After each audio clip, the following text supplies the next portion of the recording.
Hello friends, আপনারা জানেন যে শেয়ার মার্কেটের বৈশিষ্ট্য হলো শেয়ার বাজার ওঠানামা করে।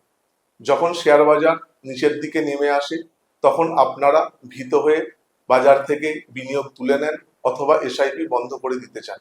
বাট শেয়ার বাজার যখন নিচের দিকে থাকে তখন ইনভেস্টমেন্ট করে নিজের ক্যাপিটালকে বহুগুণ বৃদ্ধি করে নেওয়ার সুবর্ণ সুযোগ থাকে।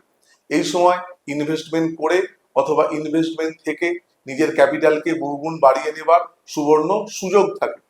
আমরা অতীতে বহুবার দেখেছি যে শেয়ার বাজারকে পড়তে আবার সেই শেয়ার বাজারকে ঘুরে উপরের দিকে উঠে দাঁড়াতে।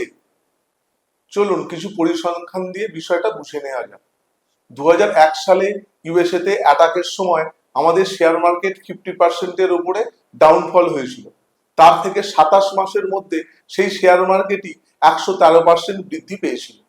আবার 2004 সালে বিজেপি গভর্নমেন্ট ইলেকশন হেরে যাওয়ার ফলে মার্কেট 27% ফল করেছিল। সেই মার্কেটই আবার তা থেকে 6 মাসের মধ্যে 37% বৃদ্ধি পেয়েছিল। 2008 সালে গ্লোবাল ফিনান্সিয়াল ক্রাইসিসের সময় আমাদের শেয়ার বাজার 61% ডাউনফল হয়েছিল। সেই সময় আপনি যদি বাজারে 100 টাকা ইনভেস্ট করে থাকতেন তার ভ্যালু হয়ে গিয়েছিল জাস্ট 39 টাকা। তার থেকে 20 মাসের মধ্যে ওই বাজারই 156% বৃদ্ধি পেয়েছিল।